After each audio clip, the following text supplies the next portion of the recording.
Hi, welcome back guys. This is your friend, Parallel Deku. Back with another fanfiction. This is the movie of What If Deku Looks Upto Reunion. Now before starting, please give this video a like. And subscribe to the channel if you want more videos like this. Now let's get into the fanfic. 10-year anniversary approaches for Class 3A. 10 years ago, 20 teenagers walked through UA's ironclad gate as strangers. 3 years later, they emerged as experienced and powerful heroes, ready to lead Japan into a new age of heroism. Among them, our current symbol of peace, Deku. Image: Class 3A in robes and caps gathered in front of the UA, arms thrown over each other, smiling at the camera. All of them held their diplomas. Some of them were visibly crying or fighting back tears. In the lead-up to the 10-year anniversary of Class 3A's formation, officially 5 months from today, we will be recounting the major events that shaped our heroes of today, starting with the infamous USJ attack in 2XX. Click for more. This is the first article in a weekly series about Class 3A. Stay updated with our app or follow us on Twitter. Related stories and heroes. Former Class 3A president says there are no current plans to celebrate Class 3A anniversary. Mind blank busts underground drag cartel Prince Charming's upcoming fashion show, Hot or Not. Cellophane and sidekick stop bank heist Strigeneserpent reblogged Thuna named Strigeneserpent. Please consider this picture of Deku lifting Class 3. Image: Midoriya stood in a high-ceiling gym, balancing 19 students above his head. His classmates were stacked on top of each other. Todoroki was perched on Midoriya's right bicep, his face noticeably flushed. Ashido, Kaminari and Siro squashed in together. Ashido's foot was lodged beneath Bakugo's chin, and he was reaching for her, a small explosion in his palm. Ito was scolding them. Shinsu's eyes were closed, and looked as though he was asleep. The rest of their classmates were clutching at each other so they didn't topple out of the air. Most of them were laughing. Midoriya was sweating, but didn't appear strained. Blah blah, there's so much going on here. Invisible Gyro, he's strong. Thuna named, look at these baby-faced kids. Where did you get this photo? Strigeneserpent, the unofficial Class 3A Instagram. It was founded by Charge Bolt and Pinky after the sports festival in their first year.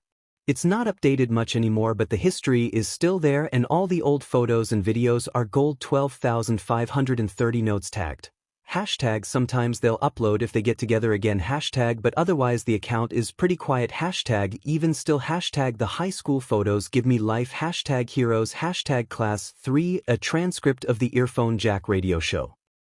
Earphone Jack. Welcome back, listeners. It's just gone 11 p.m., but stay tuned. We have an exciting guest star in the studio with us tonight. The very talented, very appealing, very enchanting, Creati. Stop. Earphone Jack. The everything hero, Creati. Creati, you're embarrassing me. Earphone Jack. I'm giving credit where credit is due. Now, this isn't your first on the show, is it? Creati, I was your first guest years ago. I was so nervous. I thought I was going to throw up. Earphone Jack. When we were on live television for the UA Sports Festival you were fine, but you thought radio was strong. Creati, it's not that. I wanted your radio show to be a success.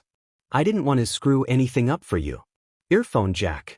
This is why you got that nice introduction. My other interviewees aren't so thoughtful, and, alright, my boss is signaling for me to stop flirting and start in on the proper interview questions. Creati laughs. Earphone Jack.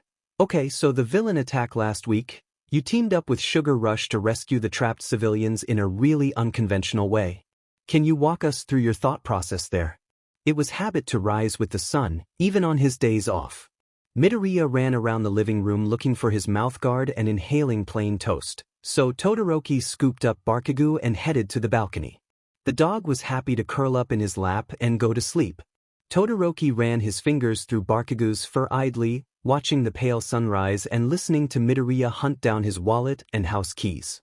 Bakugo snuffled in his sleep and rolled onto his side, his paws pressing into Todoroki's stomach. Gentle wind disturbed the wind chimes hanging by the door. He closed his eyes and inhaled. Exhaled.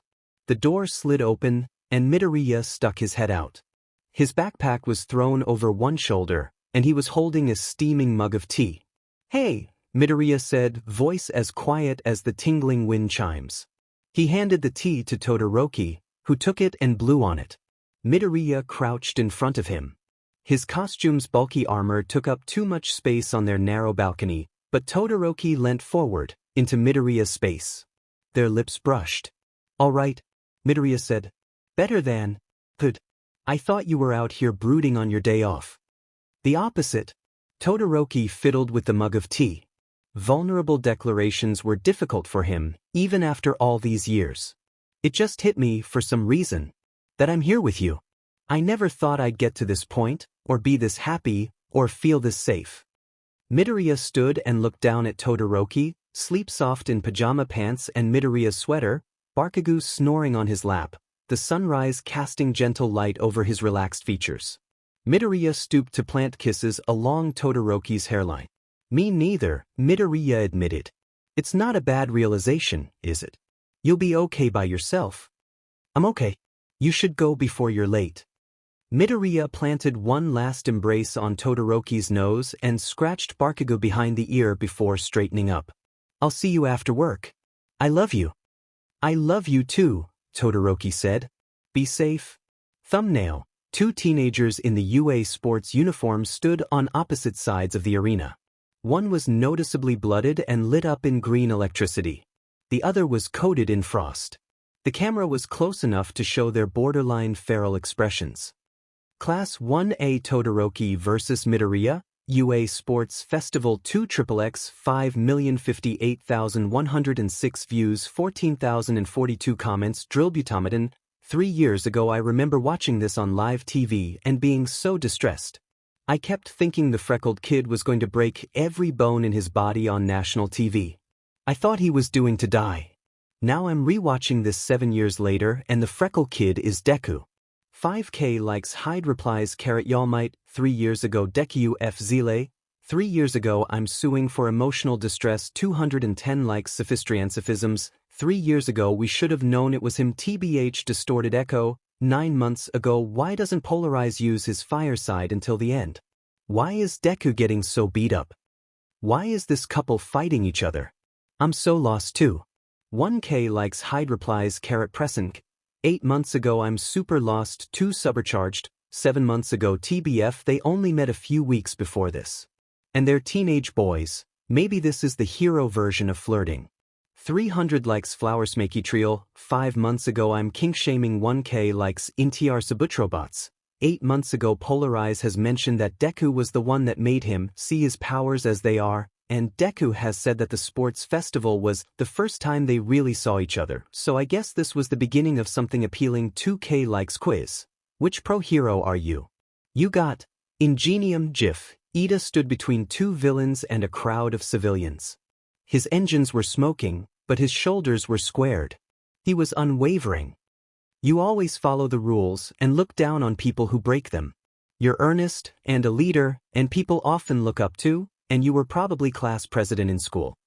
You're loyal to your friends and have been described as a bit of a mother hen when it comes to their health. You have also been known to talk with your hands. Did you know you can sign up for a BuzzFeed community account and create your own BuzzFeed posts? Get started here. Bakugo woke with a start. He reached out, looking for Kirishima, but found only empty air.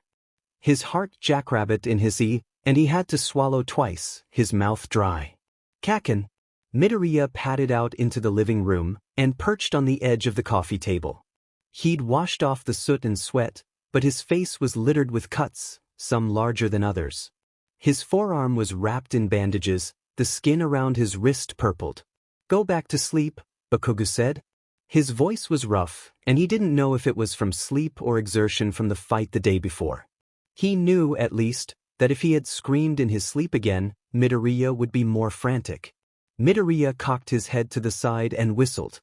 A moment later, Bakugo wiggled through the cracked bedroom door and raced over, nails clacking against the hardwood floor. When he was close enough, Bakugo scooped the dog up and held him to his seat. Bakugo licked his chin. Bakugo told the dog. Bakugo wagged his tail and licked him again. They sat there for a while. Bakugo stayed on his namesake Zichi. They both stroked the dog and waited for Bakugo's breathing to even out. The night was silent. Midoriya didn't like to flaunt his acquired wealth, but he and Todoroki both adored the view of the city visible through the wide windows, and their penthouse was high enough that sounds of the traffic below were a distant hum. Eventually, Bakugo sighed and met Midoriya's eyes. It was Kamino Ward this time, Bakugo said. I was chained up that villain's city shack, and then you burst in. Not All Might. Midoriya gave Bakugo his full attention. Bakugo huffed impatiently and burrowed deeper into Bakugo's warm side. Tashinori is fine, Midoriya said. The orchard picking is coming up, we'll see him then. That's not the F-point, Bakugo growled, the razor edge of his youth creeping into his voice. Midoriya noted it unflinchingly and waited for Bakugo to breathe in, to pull himself back together. Bakugo didn't need to hide behind anger most of the time. He'd grown past that. I'd come for you, Midoriya said. If someone managed to grab you, I wouldn't stop until… Are you stupid? Bakugo kicked him lightly. I know you would. I've known since we were 4 years old that you'd always be there, running to check up on me. Midoriya nodded, and they shared another moment of quiet. Bakugo hunched his shoulders and focused on Bakugo's fur, a dark blonde in the dim nighttime. In my dream, Bakugo began, you won, just like All Might did.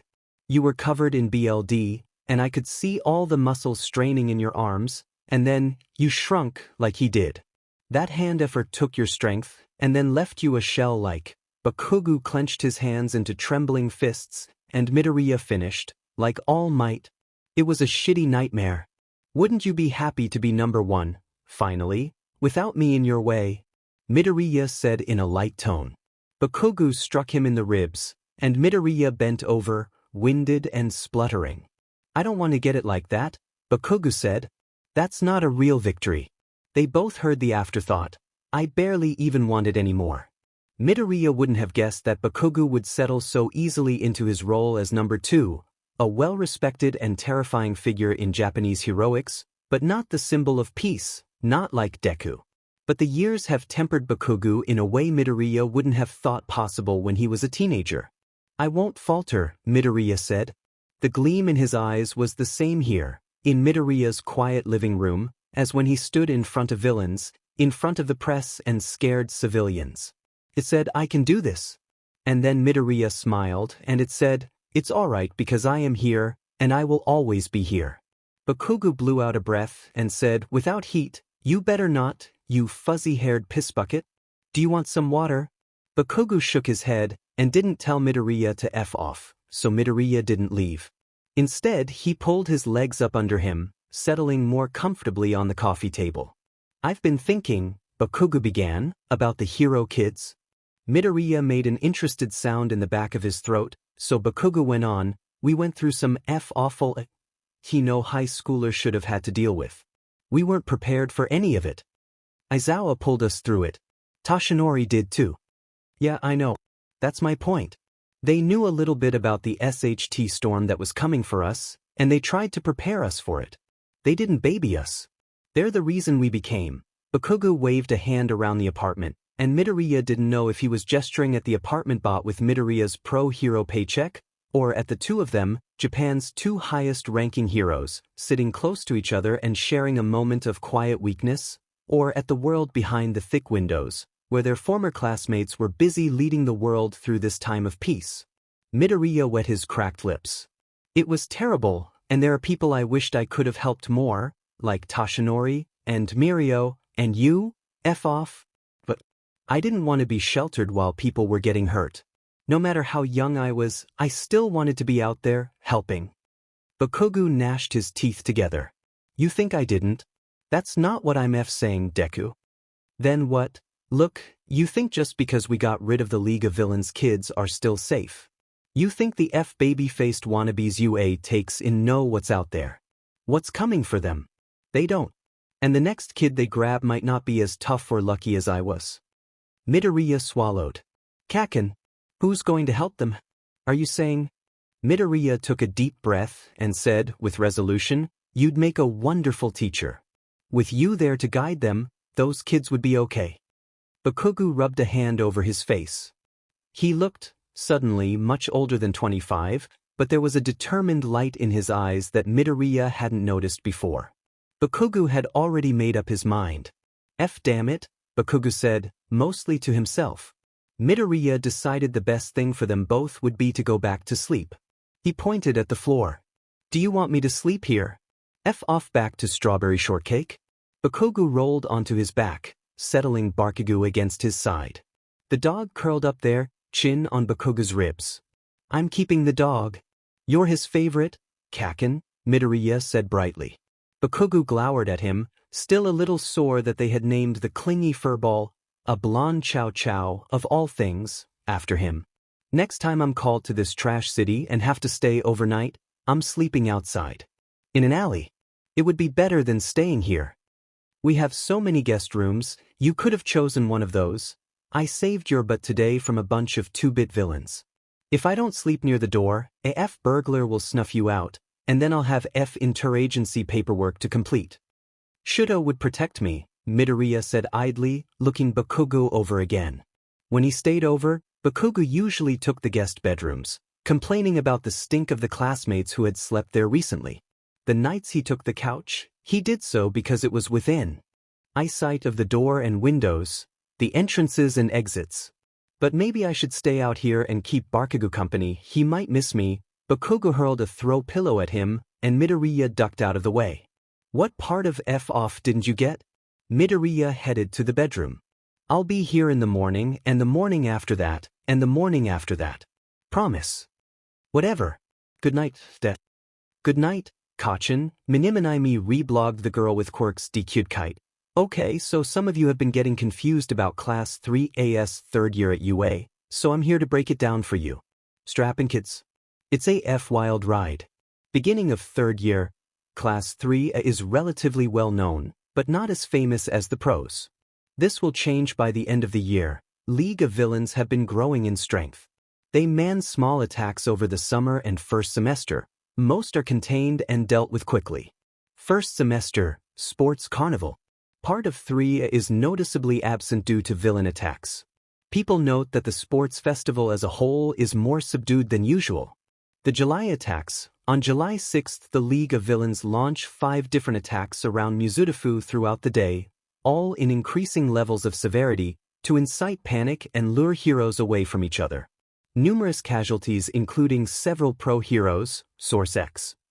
In the chaos, it's Class 3 that leads the counterattack and eventually beats the League of Villains. The entire class, plus other pros, fought in the spotlight, but to quickly break it down for you all, Charge Bolt, Prince Charming, and Pinky defended Kiyoshi Ward Shopping Mall, Source X, Cellophane and Red Riot protected Shigeo Elementary School, Source X, Tailman, Sugar Rush, and Invisible Girl defended the Japan Post Bank, Source X, Polarize and Mind Blank protected UA, Source X, Ingenium, Creati, and Earphone Jack protected Downtown Mizudafu, Source X, Uravity, Tsukuyami. And Froppy manned rescue efforts, Source X. Deku and Detonation launched an attack against individuals within the League, Source X. Deku fought League's leader, Shigaraki Tamura, one-on-one and finally brought down League, Source X. You can read this post for a much more detailed breakdown on the July attacks. In the wake of the July attacks, Japan was reeling from the destruction. Deku steps forward to try and calm the people in a press conference, Source X. This is also the first time people begin to refer to him as a growing pillar and the future symbol of peace. Class 3 helped in the cleanup for the July attacks despite now being as famous as many pros. Class 3 have to go back to school. UA Cultural Festival goes forward despite July attacks. This decision receives a great deal of backlash, Source X. Class 3A, busy with cleanup/peacetime efforts, join up with Class 1B for the Cultural Festival and announce that all profits will go towards rebuilding Mizudafu. They chose to do a maid/butler cafe. 1B made all the costumes/props, the time-consuming part, while 3A waited on the customers on the day itself. Please look at these amazing Instagram photos, and especially this one, Of detonation in a maid costume, Deku turns 18. This sparked discussions about whether licensed heroes still attending school could be included in the official rankings. Ranking realized. Class 3 are not included despite experts speculating that many of them would have broken the top 50, if not top 20 or 10. Source X. Splintered League of Villains attempts to ignite panic but are arrested. Source X. Class 3 are busy studying for finals. Look at these poor stressed kids. Source X. Class 3 sits final exams. Class 3 graduates. Source X. Just a background character, holy SHT. And I thought my final year at high school was stressful. Bookslapper. Some people also don't know about the rise of villains in the years leading up to this, immediately post All Might. Like, this didn't come out of nowhere. This was the CLMX after 3 years of increasing fear and criminal activity. Class 3 happened to get the brunt of it. The girl with quirks. Why have I never seen detonation in a maid costume before? FFFF 10,852 notes tagged. Hashtag text heavy, hashtag heroes, hashtag class 3A, hashtag Q quiz. Which hero are you? You got Froppy the Azui crouched atop an abandoned ship, her eyes roaming over the flood waters, looking for stranded civilians. Her long hair billowed behind her, and there was something exceptionally still about her, like nothing could move her from this place, this moment, looking for people who needed her help. You're very honest, and while this means you can sometimes come off as too blunt, you're also very free with compliments and advice. You're brave and have a knack for rescuing people, especially as you're strong to rattle. Did you know you can sign up for a BuzzFeed community account and create your own BuzzFeed posts? Get started here. 4. News updates in Heroes. 3 hours ago, Heroes Froppy and Uravity accept humanitarian award for rescue efforts in Fukuoka floods. 10 hours ago, Heroes rebuke claims that detonation is unfit for teaching role. 1D ago, detonation accepts teaching position at UA amid criticism. 2D ago, 3 months until Class 3 anniversary. Still no word on official celebration. Toshinori's estate was a 10-minute walk outside of a country village. It was private, bracketed by empty land and shaded by forestry. Midoriya opened the small gate and stepped into the front garden. He passed by Toshinori's attempt at a vegetable patch. The pumpkins were a sick green and the size of baseballs, vines curled in tangles around the drenched soil. The tomato plants were wilting and yellow-leaved. The cabbage was dotted with holes. Toshinori must have still been struggling with the beetle infestation. The one-story country home was Western in design, with sturdy yellow brick and white shingles. Inside was a state-of-the-art heating and cooling system. Toshinori had mentioned the weather's impact on his bones, and the next day, the system was ridged up. Midoriya opened the unlocked front door and made his way through the house. On the kitchen counters was proof that he wasn't the first person here. Jugs of fruit juice and cups were littered by the sink. He was sure that, should he open up the fridge, he'd find a pre-prepared platter of sandwiches and mini cakes of varying states of edibility. Toshinori always made food in preparation of them coming, and he knew Toshinori was trying his hand at baking. He was emailing Inko about his progress. Inko had fondly forwarded the photos of blackened and gooey cupcakes to Midoriya. Midoriya let himself out through the back door. The flower patches out here fared better than the vegetables.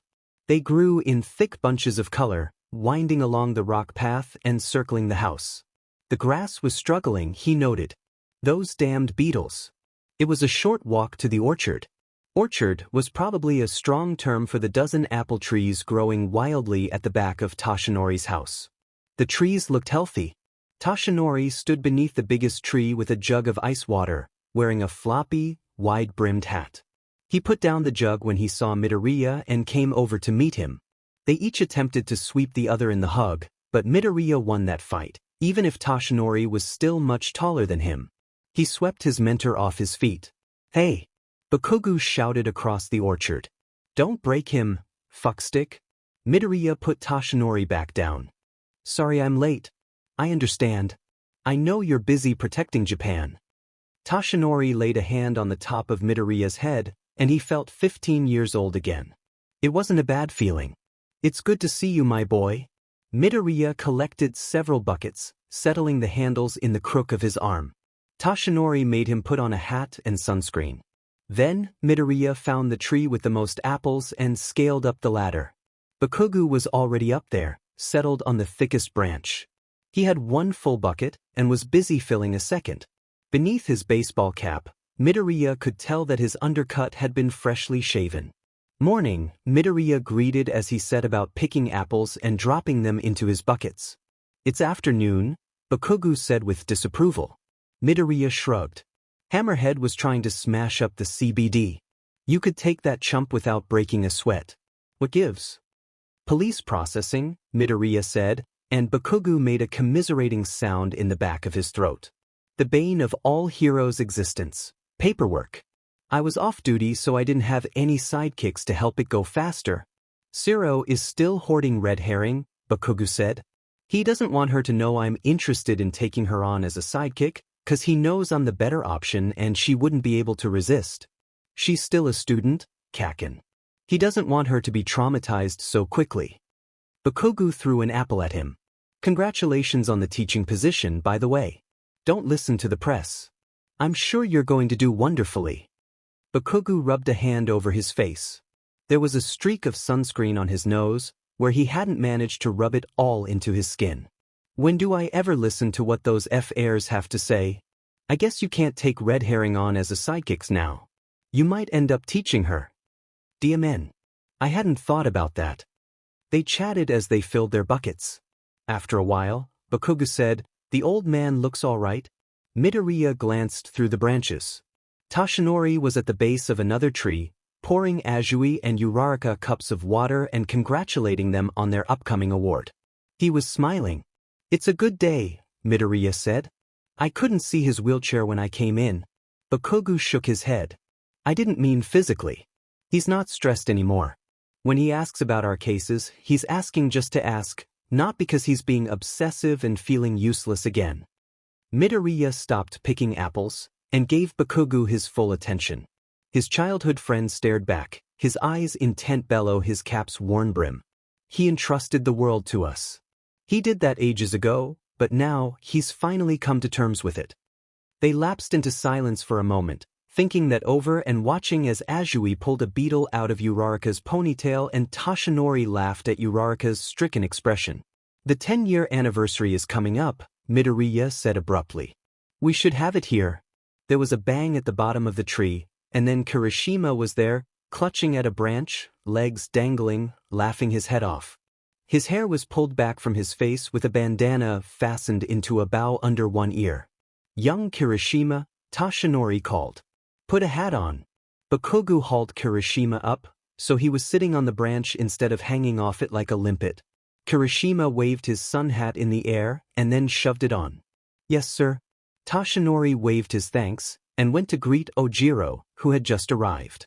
So, Kirishima said, stealing a bucket from Midoriya and beginning to fill it with apples, what are we talking about? The 10-year anniversary, Midoriya said. We were thinking about having it here. Toshinori would like that. He likes seeing us all together. They delved into plans about the anniversary. Bakugo left to dump off the full buckets and collect empty ones for all of them. When he returned, Midoriya was talking about how overgrown the apple trees were looking. Toshinori can't do a lot of the maintenance on the orchards by himself, Midoriya said. Maybe I should. Bakugo stabbed a finger at him. F off. Stop worrying. Bakugo prunes the apple trees every year in autumn, right before winter starts, Kirishima said. Sometimes Zero and I help if we can all get time off. The class coordinated when they could. With their busy schedules and their love for Toshinori, they worked together to create something appealing for their mentor, regardless for how he insisted they didn't need them to put in the effort. After looking after Japan for almost 50 years, Toshinori deserved to be looked after himself. There was something very right about the former symbol of peace being taken care of by the next generation of heroes. Sato arrived in khaki shorts and a cake tin, holding it up to show off the baked goods. Kirishima cried out and jumped out of the tree, rolling to lessen the impact. Bakugo shouted after him, Watch your ankle, it's still healing. Sorry, babe. Bakugo grumbled under his breath, and Midoriya hid his smile behind a bucket of apples. Cyrenian reblogged Thiefury Dagger, GIF 1. Deku launched into the air, green energy crackling over him, and punched the side of an abandoned building, creating a swollen explosion of brick, cement, and dust on the other side. The building began to crumple in on itself. GIF 2, Deku jogged to meet Uravity and tripped on the uneven asphalt. Uravity caught him before he could land on his face. GIF 3, Deku stood behind a podium, several dozen cameras pointed his way. His face was streaked with fat cuts and yellowed bruises. His arm was in a sling beneath his suit jacket. With burning eyes and a beatific smile, he delivered a speech about hope and recovery. He was 17 years old. It was 3 days after Class 3A stopped the League of Villains' citywide attack, with Deku leading the charge. This was the first time Deku had calmed a nation with his smile and words alone, but it would not be the last. GIF 4, Deku, red-faced behind his mouthguard, flailed as an overzealous reporter delivered compliment after compliment. Deku was stuttering so badly he could barely be understood. GIF 5, Deku was surrounded by a ring of pro-heroes. He was steady and bright-eyed as he went over the battle plan to rescue hostages from the bank behind them. GIF 6, Deku bounced over to a rookie hero and a sidekick. He dropped into a bow and asked them for their autographs. The two paled and stared at Deku like they've just witnessed their own deaths. The Fury Dagger, 2 versions of Deku / Part 6 / of Class 3A GIF sets. Sirenian, I'm still laughing at that last GIF. Deku casually fanboying over Goldfinger and Mini-Me will never not be funny. They look like their souls are ascending. Deku, you can't do that to baby heroes. You're the number one. You're going to kill them. 11,339 notes tagged. #heroes, #protect him, #I know he's the most powerful hero in Japan, and could probably pump me into the sun, but protect him. Creati at official Creati. The sexualization of female heroes actively stops us from doing our jobs. Not only are female heroes under heavier scrutiny for how we look, 1/7, Creati at official Creati while working, but we're also questioned about every costume choice we make. CC, hero costumes are constrictive and can, 2/7, Creati at official Creati get in the way of saving lives. It's counterproductive and dangerous. Heroes are there to protect, not to be CC and cute. 3 out of 7, Creati at official Creati. Our bodies aren't there to entertain you. My body doesn't belong to anyone but myself. I'm not a model. I'm a hero. 4 out of 7, Creati at official Creati. People can understand why Deku regularly hurts himself on the job, because his body is a vehicle that helps him save lives, but when women want 5 out of 7, Creati at official Creati wear full body armor or even pants, there's suddenly an issue. The objectification of female heroes is dangerous for us and for the public as a whole. 6/7, Creati at official Creati. It needs to stop. 7/7, #YesLHeroes to Midoriya. Info@gmail.com from allrightalmight@gmail.com. Subject, help. Baking is harder than fighting supervillains. Inko, thank you for the recipe books. I received them in the mail a few days ago. I especially like the one about healthy sweets. Unfortunately, I'm not very good at cooking. I lived for almost 50 years as both a pro hero and a bachelor, neither very conducive to learning practical skills like cooking. I lived on a lot of pre-bought meals and ramen. Thankfully, young Izuku and Shudo have each other, and you, to keep them from going down that same, bland path. After several failed attempts, I have been getting the hang of lemonade scones and sponge cake. Mrs. Sugawara gave me some great tips. The people in town all think my abysmal cooking skills are very funny. They've spent years watching me fight villains without breaking a sweat, but basic dessert recipes are giving me so much grief. But I am improving steadily. My former students have been very eager to eat anything I make, regardless of how terrible or burnt it turns out. Young Kirishima wouldn't listen to my concerns, and took home a batch of rock-strong scones. Apparently Bakugu and Heats prefer it crunchy, but I know they were trying to spare my feelings. Izuku has been especially excited to eat my cooking. His smile is still blinding, even when eating blackened eclairs. It hurts to look at him, sometimes, for how bright and young he is. Enough about me. How is work? I'm happy to hear that the kids at your daycare have noticed how much you look like Izuku. I'm sure you can convince him to stop by for an afternoon. He is very good with kids. Maybe we'll have grandchildren in the future. We should start dropping hints. As always, my home is open to you, and I await your next email. Yours, Yagi Toshinori. Todoroki stared intently at his phone screen. Uraraka was seated on a stack of throw pillows on the other side of the coffee table. She noticed his frown and asked, "What's the matter?" "Aoyama just texted me. I didn't know you two were close." "We're not." Azui leant around the Jenga tower precariously balanced on the coffee table and squinted at his phone. She read the text, cocking her head to one side. "He wants you to model his new fashion line." Apparently, Todoroki's frown deepened. "I don't understand why." Uraraka started laughing, and Ida flapped a hand in the air. "Uraraka, it's impolite to laugh. He may be oblivious to how conventionally attractive he is, but it is our duty as his closest friends to reassure him that he is both worthy of the position and would do an excellent job."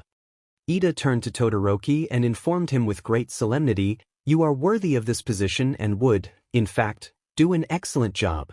Sorry, Uraraka said, smothering her laughter with a hand. "I'm not laughing at that.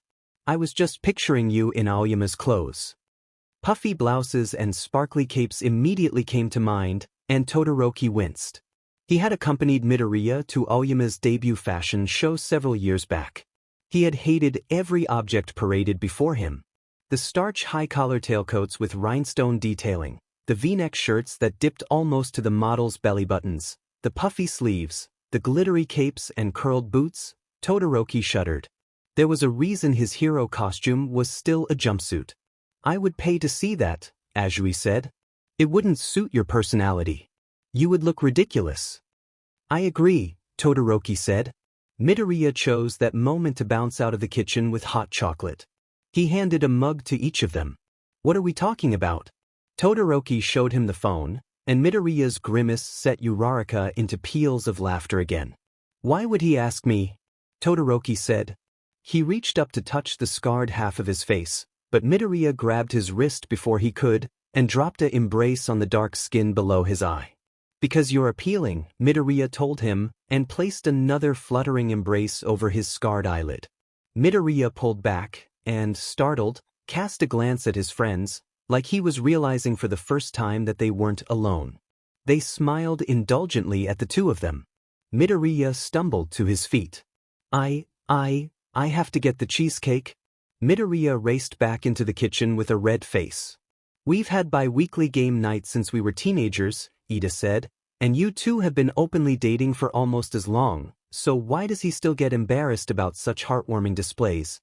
"It's part of his charm," Uraraka said. She took a gulp of her hot chocolate. She had a milk mustache, and whipped cream smeared over her right cheek. Azui reached over to wipe it off with her thumb, and then popped it in her mouth. "And you two are completely unaffected," Ida said. Uraraka beamed. "I am far stronger than Deku." Midoriya returned with a cheesecake sliced into thick pieces, just in time to catch that remark. He put the cake by the Jenga tower, and dropped sideways on a pillow, tucking his socked feet under Todoroki's legs. "That might be true," he said to Uraraka, "but there is no way you're going to beat me at Jenga." Transferal of Power, The Rise of Class 3A by Hirai Akiko. Table of Contents. Introduction 2I. The Symbol of Peace. All Might's impact on Class 3A. Growing up in an era of peace. A spotlight on Class 3A successor emerges too. The League of Villains. A self-fulfilling prophecy. 25. A list of attacks. Trauma, strength, and experience. The final attack. The Rise of Deku 3. Two sides of the same coin. Deku and Detonation. 49. Morale, motivation, and matchups. The role of friendship on the battlefield. 4. From Coal to Diamond. The role of pressure in shaping young heroes. 63. Plus Ultra. Sports festivals, security risks, and the media. The end of an era. All Might's Fall. The Rise of Villains and Public Panic. The Necessity of Leaders. Conclusion. 84. Introduction. If you were to approach any child on the street and politely ask what their dream career was, you would mostly likely get the same answer every time: heroics. Heroics is a highly competitive and stressful career in actuality, with a notoriously low success rate. That is why, when a class of 20 entered UA and emerged less than 3 years later as Japan's newest, brightest heroes, the nation was immediately enraptured.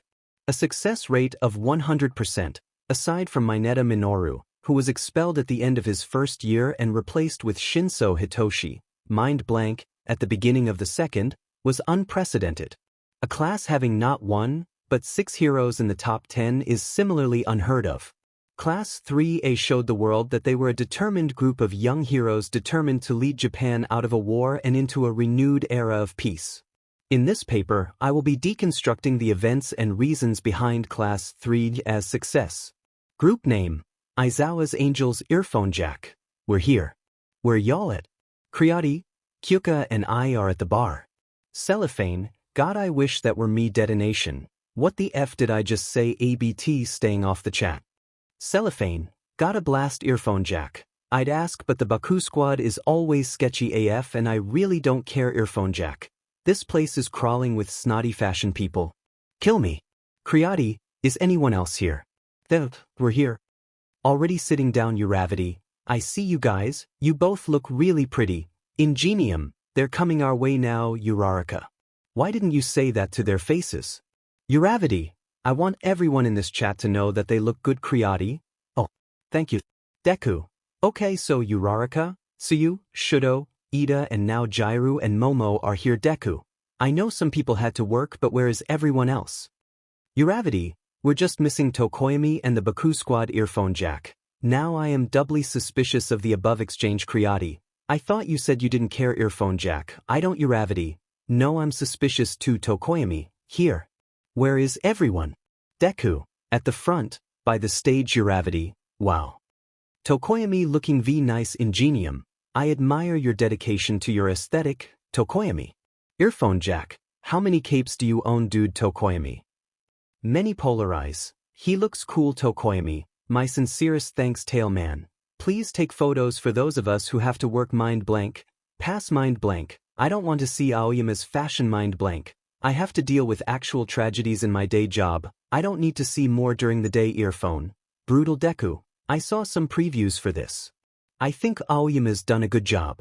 Deku, he can be very stylish when he reins back the glitter. Mind blank, Midoriya, your fashion sense isn't much better. Earphone Jack, this from the guy whose hero costume makes him look like a side character in a shitty Deception movie. Deku, actually Shinsu's hero costume is layered with hidden pouches and weapons so that he has as many options as possible when fighting. This important because he doesn't have a disarming offensive quirk like lots of heroes. Layers of reinforced Kevlar and his bulky mask give him extra protection, and the dark colors allows for stealth to better startle his opponents and get a response from them. And the harness around his thighs is aesthetic but can also be used as titch. Mind blank, Tailman, did someone snipe Deku? Mid-info dump. Deku, this is Todoroki. I confiscated Izuku's phone. Mind blank, UFO, let him info dump if he wants. Mind blank, even if it is embarrassing when it's focused on me. Deku, I love when he info dumps too, but Aoyama's show is going to start in a minute. Ingenium, the lights just dimmed. Phones away, everyone. Mind blank, I suppose that's alright then. Tailman, have fun, guys. Deku, see you on the other side. Group chat. Aizawa's Angels Earphone Jack, SHT Earphone Jack.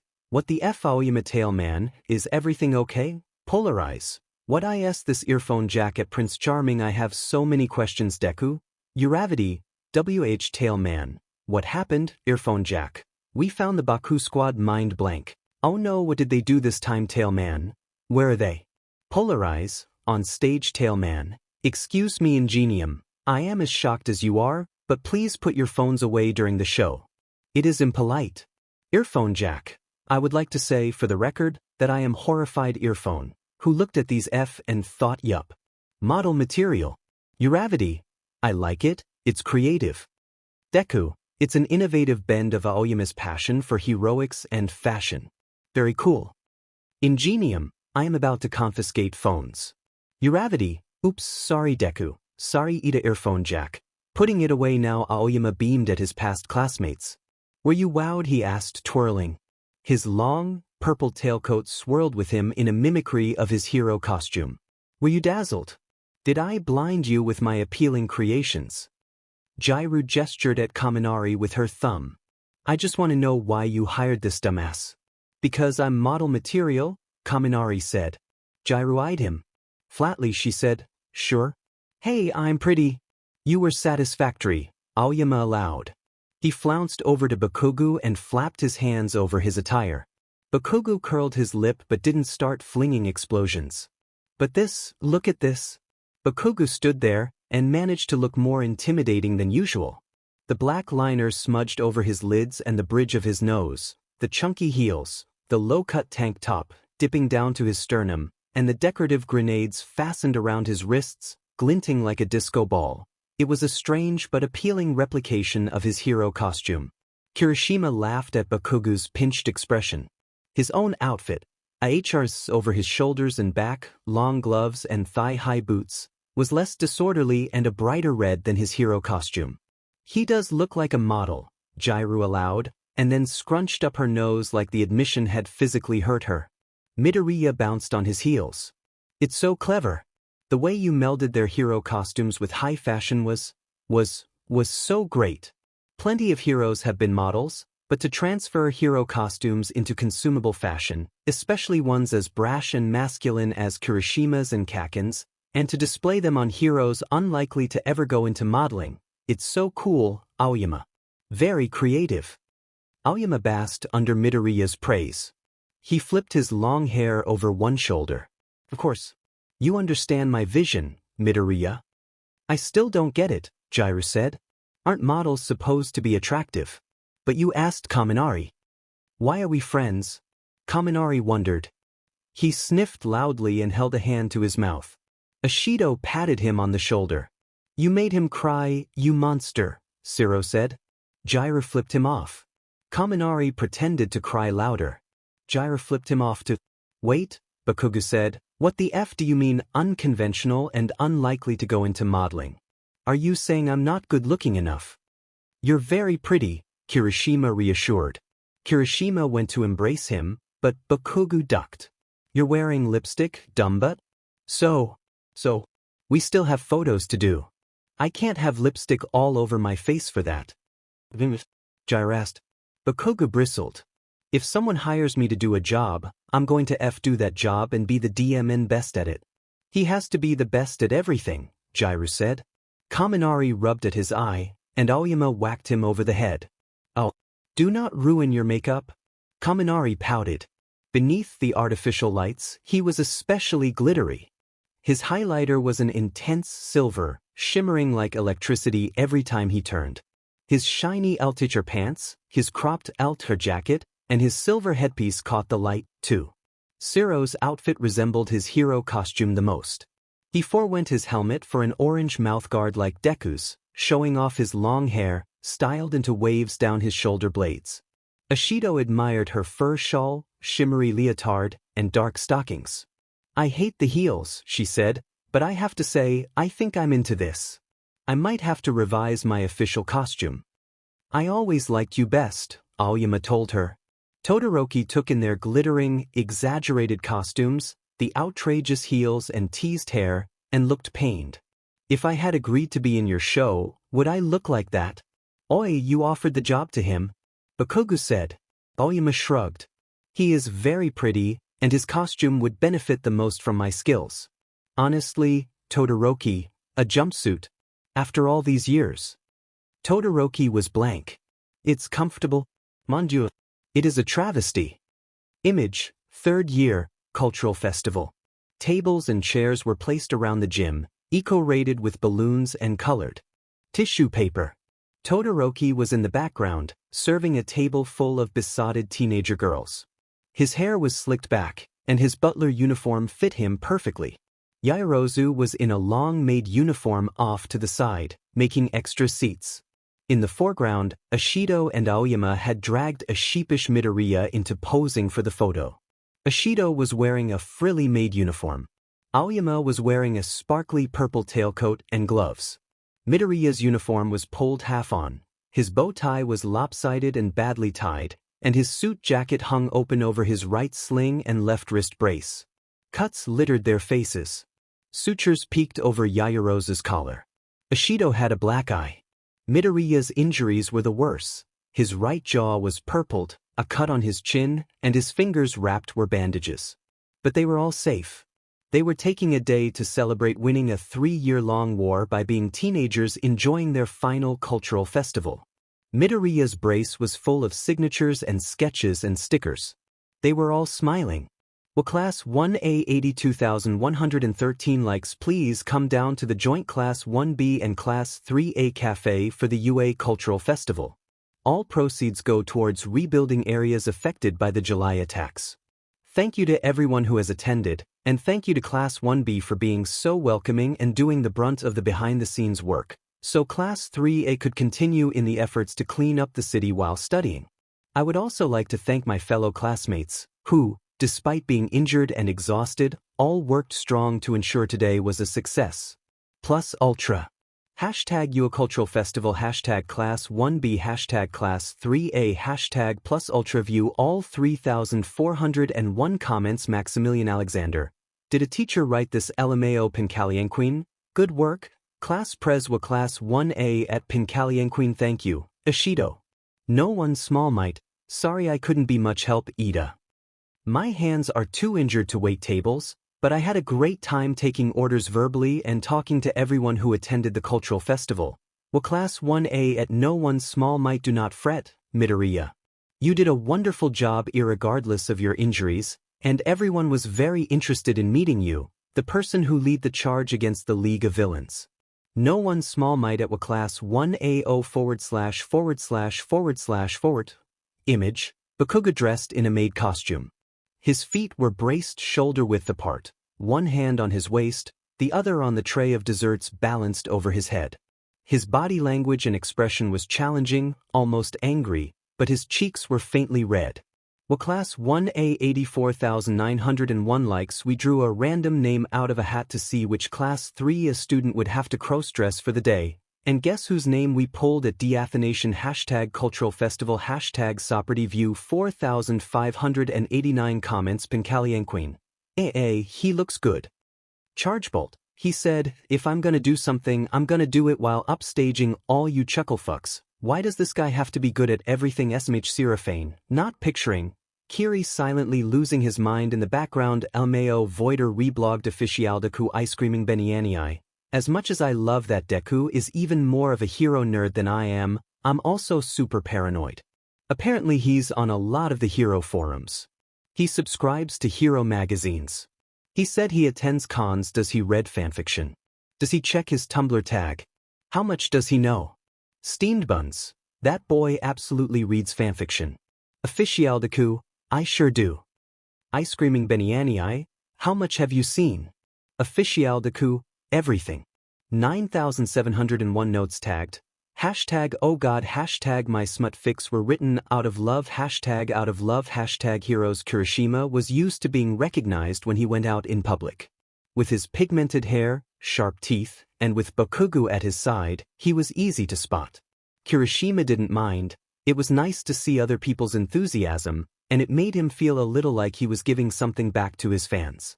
Even though Bakugo grumbled his way through most of his fan encounters and outright swore at the ruder ones, Kirishima knew he didn't hate it as much as he pretended. Bakugo finished patrol before sunset, and Kirishima didn't start night shift for several hours, so they went out for an early dinner. Bakugo shoved a baseball cap over his spiky hair, but other than that, neither of them bothered to wear disguises. Bakugo was halfway through his beer and a story about Kaminari knocking himself out with his own quirk when a crowd of middle schoolers descended upon them. They weren't shy about approaching two pro-heroes, but were polite about interrupting their meal, so Bakugo didn't tell them to F off. A tall boy with pink hair held out his notebook and dropped into a quick bow. Can we please have your autographs? Bakugo snatched up the book and scrawled his name in huge letters, barely leaving enough room for Kirishima to squish his name into one corner. The other kids scrambled for their own books. A quick round of autographs and another set of thank yous, and then the kids left. They could see them celebrating through the restaurant window, high-fiving and jumping about. So young, Kirishima said, placing a hand over his heart. PSS off, Bakugo said. You're not that much older than they are. Kirishima smiled. You were almost polite to them. Bakugo gestured at the mostly empty restaurant. The middle schoolers had only noticed them because they were passing through to say hello to a friend working in the kitchens. I've learnt that the sooner you sign their SHT, the sooner they leave you alone. And besides, they're just kids. I thought you said we weren't that much older than them. 10 years isn't that big of a gap, but it matters when you've been through what we've been through, Bakugo said, and while he was distracted looking at the middle schoolers with an unreadable, almost nostalgic expression, Kirishima stole his beer. Bakugo swiped for his beer, but Kirishima held it above his head. Hey, give that back, moron. You've got patrol soon. One mouthful won't do anything. Through the restaurant window, the middle schoolers started shouting. Bakugo stopped scolding Kirishima and together, they watched as the kids flagged down another middle schooler from across the street. He wasn't especially remarkable, he didn't have pink hair or skeletal wings or inverted eyes like the other boys, and he wasn't as loudly enthusiastic. But there was something very focused about his eyes. Something they almost recognized. One of the girls said something. She turned and pointed at Kirishima and Bakugo, and when the newcomer saw them, his face went ashen. They all shouted at him, but he shook his head frantically. He looked terrified. You think they're bothering him? Kirishima asked. They seemed like good kids, but, well, you could never be sure. Bakugo watched the exchange with narrowed eyes. He'd been a loud advocate for anti-bullying and, alongside Midoriya, quirkless kids, for nearly 5 years now, and was the first to jump in when kids got too rough with one another. After another round of prodding, the boy drew in a deep breath, squared his shoulders, and marched into the restaurant. He hesitated when he saw them, but took another breath and barged on. He sunk into a low bow when he was close, turned towards Kirishima. My name is Nishiyama, and you're my idol. I want to get stronger so I can be a dependable hero, just like you. Kirishima turned to Bakugo with raised eyebrows. Bakugo took a sip of his beer, and remained silent. My quirk is endurance, Nishiyama went on. It's boring and it's not flashy and I'm not brave enough to rush into danger, but I want to be. I want to be that type of person. I'm going to go to UA and become brave, just like you. Maybe you should dye your hair, Bakugo said. The boy blinked. He looked hurt for a moment, like Bakugo was mocking him, but Kirishima said, I thought I wasn't remarkable either. The boy faltered. But I always thought my quirk wasn't flashy enough as well, but I remade myself. I dyed my hair and decided to become the kind of person others could depend on. You're just like me. He smiled, showing off his sharp teeth. And with that vow, you've already taken a step to becoming a hero, Nishiyama. Nishiyama pressed a hand to his right over his heart. You believe in me? Yeah. Your declaration was supermanly. You've got a huge heart and more than enough determination. I can see it in your eyes. Kirishima raised a fist. The boy swallowed and shakily knocked his own fist against Kirishima's. You're going to be great, Nishiyama? The boy's hand flew to his mouth to stifle a sob. He stood like that for a moment, shoulders shaking, working to get his breathing under control and fight back tears. Kirishima wanted to get up and wrap him in a hug, but with a discreet hand gesture, Bakugo stopped him. Let him have his pride, Bakugo's eyes said. So they waited. Nishiyama lowered his hand. Thank you. He asked for their autograph, and this time, Kirishima wrote, Nishiyama, I look forward to working with you one day. Red Riot. He signed his name with a giant flourish and Bakugo left his own name as a small afterthought in the corner. Thank you, Nishiyama said again in a daze. He flicked a gaze over to Bakugo, as though realizing for the first time that Kirishima wasn't the only pro-hero seated at the table. I'll see you at UA, Bakugo said. Nishiyama left. The middle schoolers waiting for him at the front of the restaurant enveloped him in a round of hugs and hair tussles, and this time, Nishiyama returned them with a furious grin. He moved the autograph into the air and shouted something that made other pedestrians stop and stare at the kid. Kirishima had never felt so shaken by a fan encounter before. I wonder what he'll be, Bakugo said. Blue Riot. Magenta Riot. Rainbow Riot. Rainbow Riot would be so badass, Kirishima said, but it came out quieter and more choked up than he'd wanted. It happened less and less as he grew older, as he became accustomed to life as a hero, but every now and then, it would hit him all at once. What he'd done. Where he was. The fact that there were little kids who watched him with the same rapt attention he had once focused on Crimson Riot, and thought, this is what a hero should be. This is what I want to become. God, Kirishima said. Bakugo reached across the table and took Kirishima's hand in his own. Kirishima gripped back tightly. Theamazing Spitterteen reblogged Sab's cat. Sab's FIC Rex, you guys keep asking for heroic RPF Rex, and I finally got off my butt and made a completed list. Most of these are class 3 because I'm shameless and obsessed and love these kids with all my heart. For people new to hero RPF, most writers use their real names in fics, rather than their hero aliases. This can make it tricky getting into FIC if you're not a die-hard fan, since you're new to most of the names. To make it easier, I'm going to use hero names in my notes. Happy reading. Asterisk is for old fics. Is for personal favorites. Forged by the Flames by Sifu Hotman pairing. Detonation/Red Riot word count. 230k rating. M summary. From first year to graduation, sports festivals, kidnappings, and blossoming friendship and love. Notes. A novel-length FIC that follows Detonation/Red Riot through their time at UA. Sifu Hotman has an amazing handle on her characters and their development. They feel really young and distant in the beginning, weird to read class 3A as 15-years-old strangers, and then later, as they're shaped by experience and trauma, they grow more mature and reach out to the people around them. Intense, slow burn. Angsty in places. Great mix of other characters too. Baku Squad messing with Obliviously in Love. Detonation/Red Riot was hilarious. Blow the Whistle by Lusalusalu pairing. Froppy/Uravity word count. 13k rating. T summary, the word goes mute. The kids screaming by the poolside, Ida scolding Todoroki to put on his sunscreen, the splashing water, Uraraka hears none of it. Sees none of it. Because there, atop the tall lifeguard chair, is the cutest girl she's ever seen. Lifeguard EU notes. The cutest Froppy/Uravity I've ever read. Loved the background Deku Squad too. On the Air by Queen's Cream pairing. Earphone Jack/Creati word count. 3k rating. E summary. A hand slides up her calf, over her knee, and slides towards her crotch. Gyru jumps and almost bumps the mic. She looks down and there, folded beneath the desk, is Yaoyorozu, blinking up at her with dark eyes and a small, innocent smile. 1 minute until Air calls her assistant. Note. Obligatory on Air PWP. We've all read at least one. Asterisk Burn the World by Severin pairing. Detonation/Deku word count. 45k rating. E summary. Bakugo pulled Midoriya closer, teeth bared in a feral grin. Midoriya's heart raced. He had seen the villain on TV, but he was more frightening up close, pressed against Midoriya's body.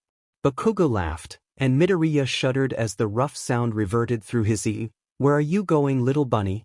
Note, villain. Detonation, still a hero. That kind of F up, but very hot. Detonation has very little morals here, and is pretty unhinged. Heed the warnings. Read more. Dekudekite. Hey, Sabs, thanks for the Rex, but I noticed you've linked to some villain. Detonation and villain. Mind blank works. Multiple heroes have already come out and said how distasteful it is to create villain versions of them, especially these two because of the backlash they've gotten due to the nature of their quirks and personalities. Source X. I know you didn't write them, but you're a BFN, so lots of people are looking to you to set an example. Thanks. Sab's cat. If you don't like it, don't read it tagged. Hashtag I know villain. AOS are kind of problematic hashtag, but they're so good hashtag forgive me hashtag FIC Rex hashtag heroes notes. 210 Chargebabe reblogged cake tea. Image. Over a dozen cosplayers posed on the slopping steps outside of a convention hall. Some had their arms over one another, some were striking action poses at the camera. Cake tea. Class 3 a cosplay meetup at HeroCon. It was so great to meet so many of you. Red Riot. Me Charge Bolt at Chargebabe Pinky at Plusultraltra Froppy at Defying Uravity Polarize at Spider-Man, left, and at Ravanello, right. Ingenium at Pataltathemidal Earphone Jack at Pool Thetragerpig Detonation at Bomb Squad Tail Man at Karatekid Deku at Rarariat, left, At Captain Kirk, middle, and at Random Bella, right, mind blank. I didn't catch the mind blank cosplayer's name. Their cosplay was amazing but they didn't really say much. If you know who they are please tell me so I can credit them. Charge babe, good to see you all too. Rarariat at Cake to you were the manliest Red Riot ever. Your manliness can only topped by the real thing. Random Bella.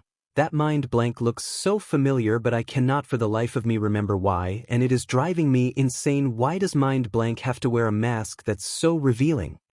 Ravanello. All the Dekus had their masks down but the mind blank cosplayer refused to take theirs off. It must have been complicated. And strong to get off or something. Official Deku, it was wonderful to meet you all. Everyone's cosplay was so amazing and well made. And the whole meetup was charged with a really exciting energy. I've been cosplaying heroes since I was a little kid, but last weekend was my first time cosplaying Mind Blank. His costume is very sweaty. Image, Midoriya stood in his apartment. He was dressed in Mind Blank's Ultiture jumpsuit, adorned with pieces of armor and various pouches. The black mouth plate hung around his neck, and the goggles were pushed into his thick curls. He held a purple wig in one hand. Todoroki and Shinso were in the background, drinking coffee, seemingly oblivious to the abandoned sewing machine, the fabric split across the table, and the symbol of peace posing for a selfie in the middle of the living room. Ravanello, is this some kind of cosmic joke? Cake tea, what the actual and entire F59331 notes tagged. Hashtag #ASILFL hashtag are you telling me I spent 2 hours with Deku hashtag and I had no idea hashtag I'm gonna throw up Deku. Midoriya weaved through the crowds of heroes and their dates. He was careful not to step on anyone's dress and kept his date close. Their arms were linked and he could feel how she was shaking through his suit jacket. Both excitement and nerves, he thought. She was more composed than he had been during his first hero ball. The ball after he was named #1 was the worst. He had thought he was going to throw up on someone. Nakao, a bubbly reporter in a sequin dress, waved him down. Midoriya steered his date out of the crowd and towards her and the cameraman. Deku, hello. You look so handsome, Nakao said. Who are you wearing? Midoriya quickly cycled through the obligatory questions. Nakao let him speed through them, just as eager to get to the meat of the interview. Finally, with a friendly but intense expression, Nakao asked, and who is your date for this evening? The most appealing woman in Japan, Midoriya said. Inko battered at Midoriya's arm. He laughed, and she pressed a hand to her reddening cheeks. Oh, stop that, Izuku. This is my mum, Midoriya told Nakao. She was kind enough to accompany me tonight. Mrs. Midoriya, Nakao said, is this your first time attending a hero ball? How are you finding it? I've watched dozens of them over the years, first with Izuku when he was a kid and desperate to see All Might, and then every year after he started attending them himself.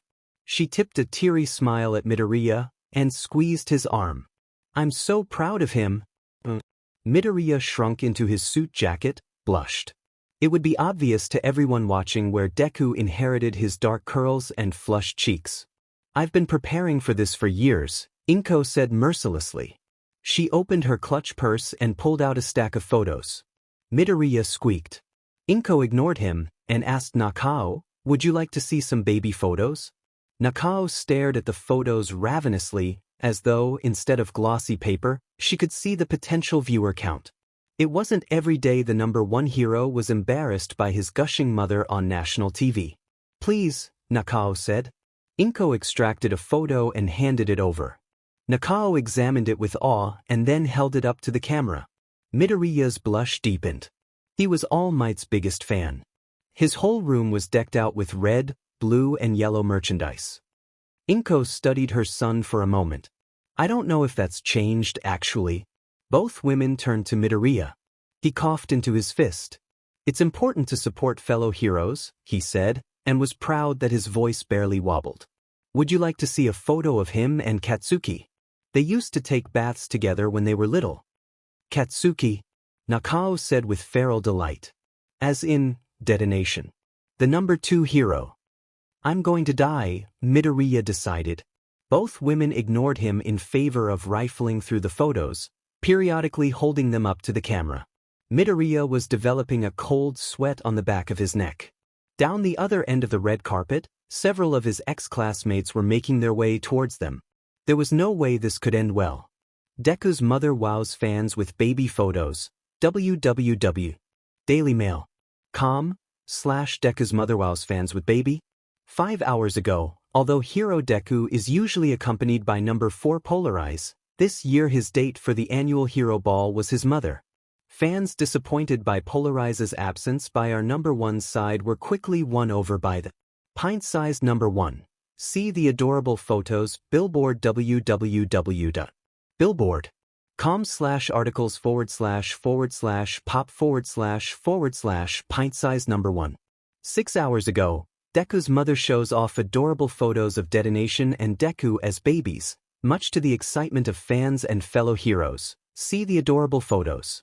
Detonation attacks Deku at Hero Ball. News.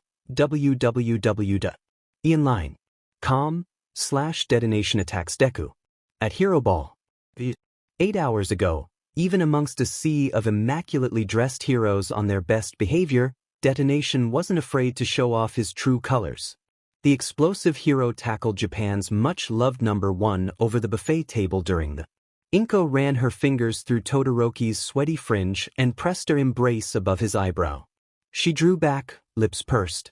"You're far too warm. Which side did you embrace?" Midoriya asked.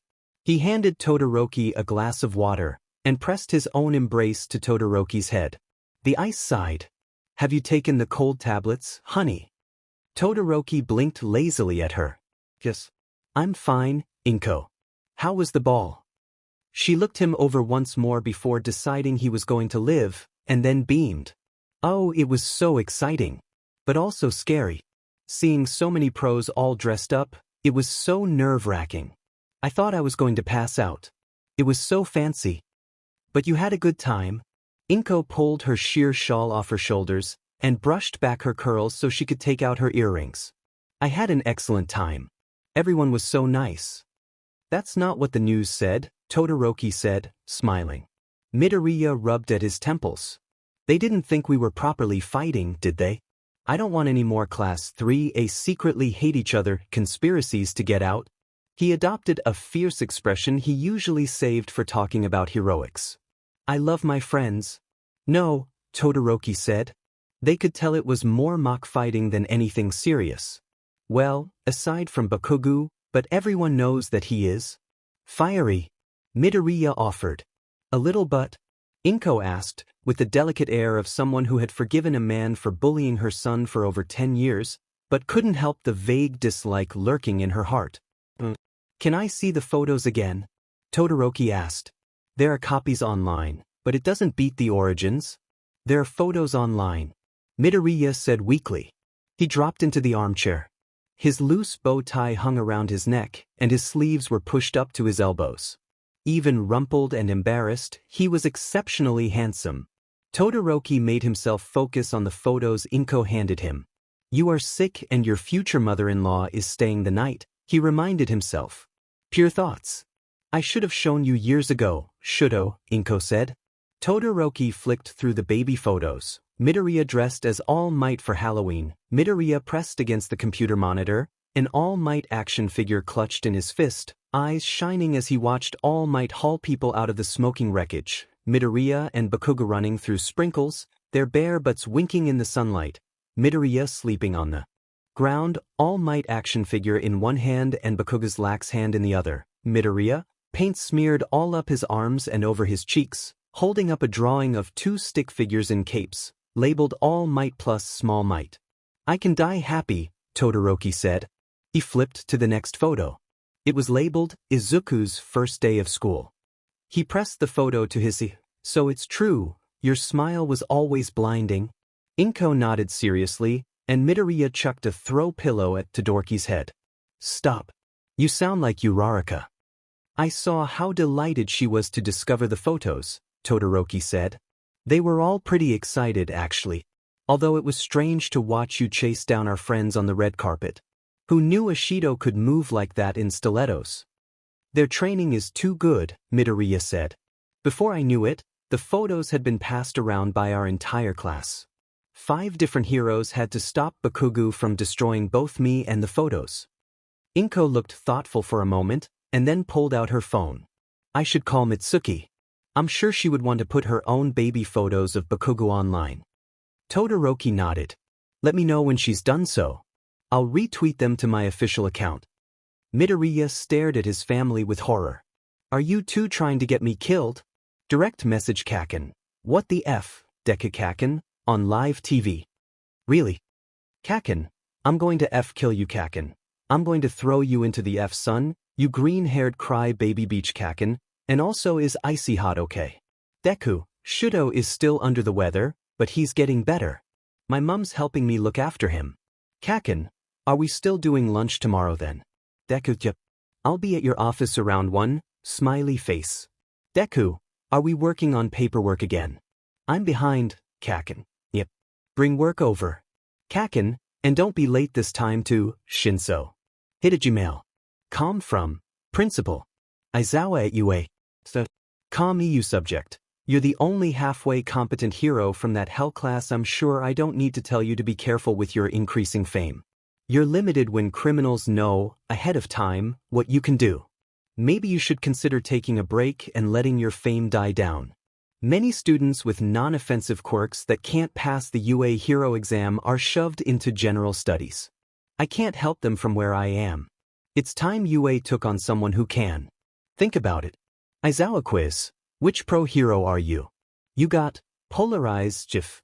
Todoroki stared at the reporters bothering him in the aftermath of a fight, steam drifting around his legs. The ice coating the street melted, slowly. Todoroki was untouched, save for a small rip in his jumpsuit. You've been described as pretty but deadly. You come across as cold and aloof, but you warm up around your friends. You don't let people intimidate or push you around. You're calm and stay composed even while everyone around you is falling to pieces. And you probably have a thing for strong boys with big curls and bigger smiles. Did you know you can sign up for a BuzzFeed community account and create your own BuzzFeed posts? Get started here. They met at Bakugo office to have lunch. Bakugo would start at UA soon, and they probably wouldn't get to see each other as often. Or maybe Midoriya could visit him at UA. He might get swamped by students, but he liked talking to fans. When Bakugo saw him, he sighed the same sigh he used when the police sent over extra paperwork and sent one of the interns out to collect lunch. Kaken, you shouldn't use your interns like servants. They're here to learn about how to be a hero. Bakugo lifted a cardboard box full of files onto his desk with thud. Midoriya dropped his backpack next it and started unloading his own folders. Don't talk about SHT you don't understand, Deku. And close the DMN door. Midoriya closed the door. He grabbed a chair and pulled it closer to the desk. Bakugo collapsed into his own chair. They only finished a handful of folders each before there was a tentative knock at the door. Midoriya put down his pen. Bakugo told the door, "Come," and in turn pushed open the door. His face was a deep red, and he was shaking, the stack of pizzas threatening to tip right out of his arms. He flicked a glance between the two heroes, and made a sound like a dog being stepped on when he locked eyes with Midoriya for a second. "Oh," Midoriya said, getting out of his chair, "let me help you." "Sit down," Bakugo said in a voice that brooked no argument. "Marco, get it together?" Marco said, yes, sir. Bakugo swept the pizzas from his intern's arms and waved at the door. "Out you go." "Right, but wait, I want to tell, no." Bakugo used his free hand to whirl Marco around and shove him out of the office. He shut the door behind him and locked it. "That was a little mean," Midoriya said. Bakugo put the pizzas on his desk. Grease was already dampening the bottom of the cardboard, but he didn't remove the paperwork caught under the boxes. Bakugo flipped open the lid and shoved a slice between his teeth. Midoriya grabbed a piece too. He barely winced at the intense spiciness. "He's just a kid," Midoriya said through bites of pizza. "He's a fan," Bakugo bit out. "A big F fan." Midoriya blinked at him and nibbled at his pizza, and Bakugo rolled his eyes. "You're here to catch up on paperwork, not to be gawked at." "Oh," Midoriya said, and then again. He put down his half-eaten slice. "Kaken, I don't mind." Your interns don't bother me. I don't come here because it's quiet or anything. You come for the free food. You're as bad as your freezer burn boyfriend. Fiancé, Midoriya corrected idly. And no, actually, I come here for you. Bakugo stared at him over the heaping piles of paperwork and the greasy pizza, and Midoriya smiled like they were 4 years old again, ready for another day of bug hunting and make-believe hero NG. Because you're my friend, and I don't get to spend enough time with you. Bakugo picked up another slice of pizza, and then a second and then a third, and tried to jam all of them into his mouth at once. He managed it too. His cheeks were swollen, and the skin was shiny and tight. He breezed in through his nose as he tried not to drown in the cheese. Midoriya stood up. I'm going to give that kid my autograph, and then I'll be right back. I want to hear how your prep for the school year is going. Bakugo flipped him off. Midoriya beamed, and returned the crude gesture. In the bullpen, Marco saw Bakugo's door open, saw Midoriya exit the office and make a beeline for him with a friendly smile, and started crying. 2. Detonation at staff. Com edu from, allrightalmight at Gmail. Com subject, these little shits young Bakugo, it's your first semester as a teacher, don't be so HRD on yourself. I felt lost during my entire career at UA, to be fair, thought, you were an exceptionally difficult class. This doesn't mean you're a bad teacher or that you're not cut out for this, as you said. It just means you're new to this. The kids are probably intimidated by you and or feel like they have something to prove. Remember your first year at UA. You were a terror. I'm very happy to hear you've been talking with Aizawa. That man is one of the finest teachers UA has ever had. He's also incredibly realistic. He wouldn't have hired you if he didn't think you could do this, and do it incredibly well. I'm sent an old textbook of mine in the mail.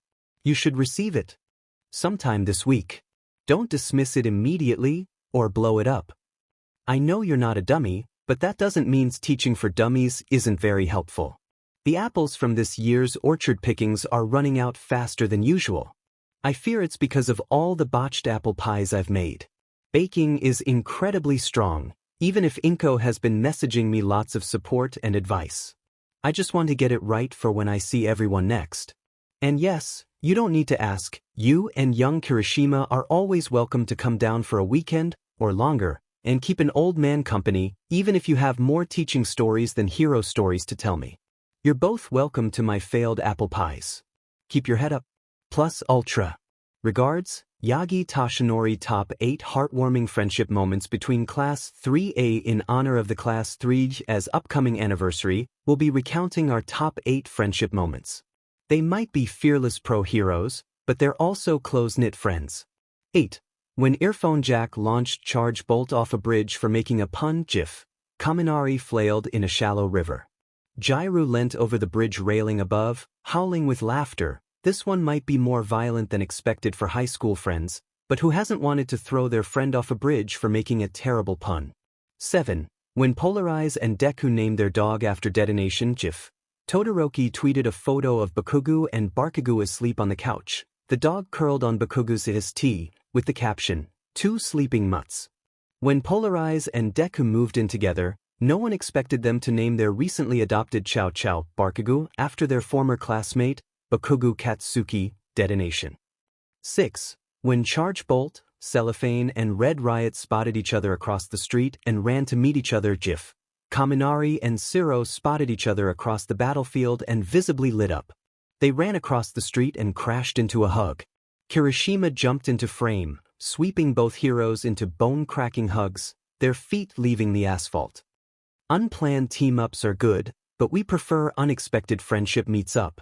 So cute. 5.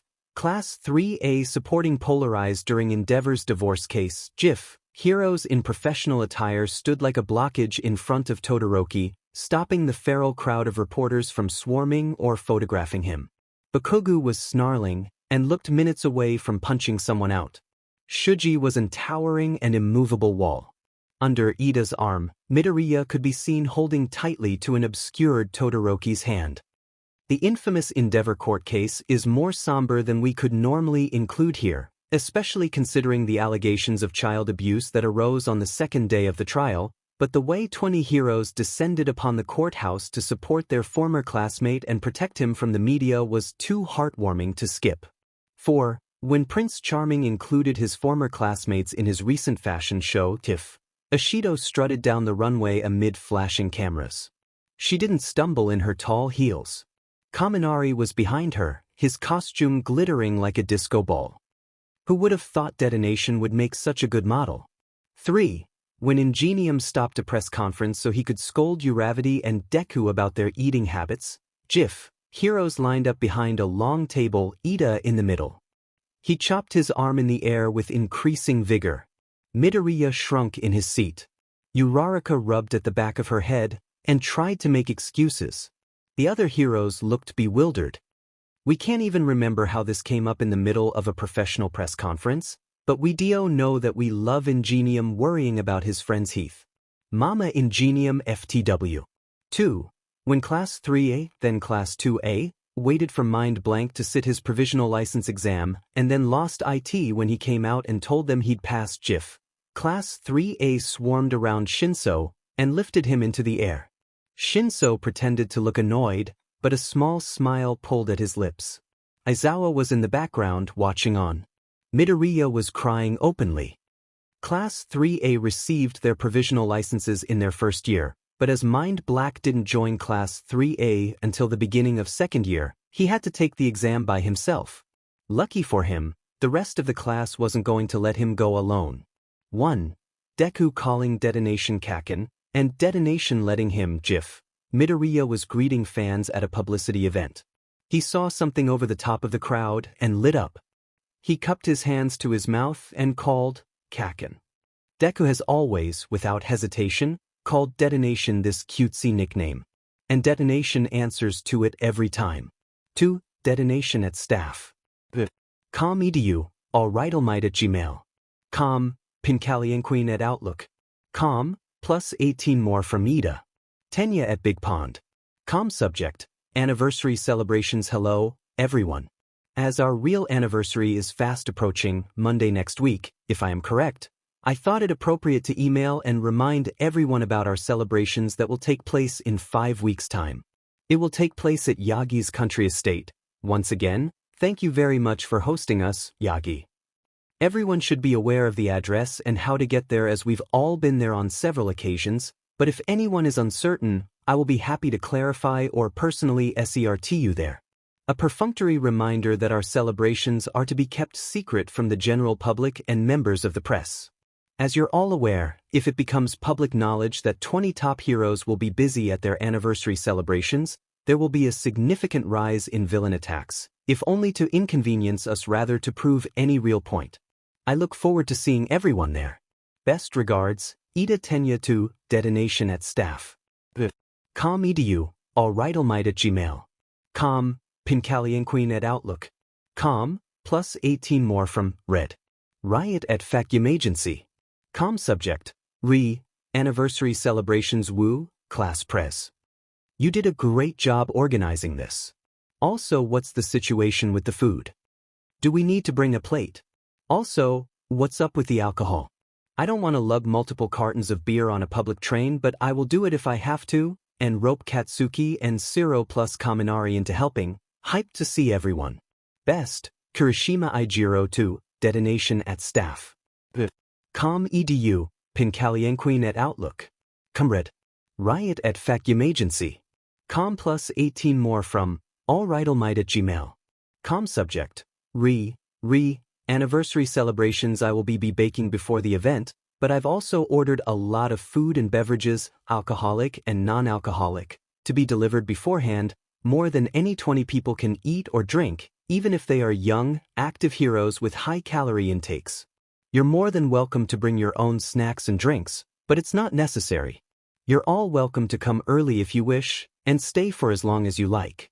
I'm always happy to see you all. My best, Yagi Toshinori. P.S. There will also be an anniversary cake. I'm not a very experienced baker, so you might not enjoy it, but it will be there, nonetheless. 2. Detonation at staff. Com edu, Pincalienqueen at Outlook. Com, alright almight at Gmail. Com plus 18 more from almightfan101@gmail.com subject,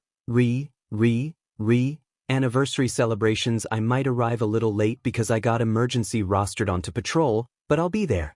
It'll only take a few extra hours, don't worry. And I'm staying all day the following day as well. Looking forward to it. From Deku. PS, a friendly reminder that if anyone says anything mean about Toshinori's baking, I will fight them. And I will win. Smiley face.